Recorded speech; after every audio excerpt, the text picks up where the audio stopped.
Quand Mike Tyson te regarde comme ça juste avant le combat, en général, c'est pas bon signe pour toi.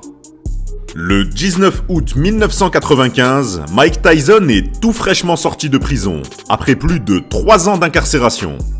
Pour son grand retour sur les rings, il affronte Peter McNeely, un puncher au palmarès de 36 victoires dont 30 KO pour une seule défaite.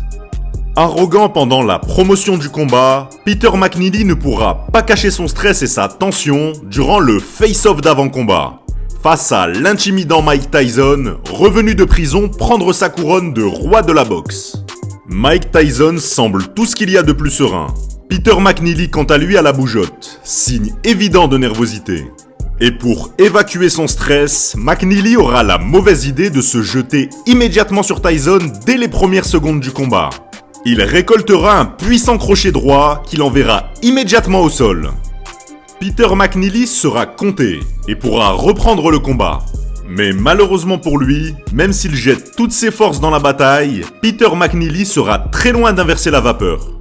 Le boxeur d'origine irlandaise prendra des coups et enchaînements terriblement dommageables, jusqu'à cette uppercut du droit qui lui fera perdre pied et mordre la poussière pour la deuxième fois dans le premier round.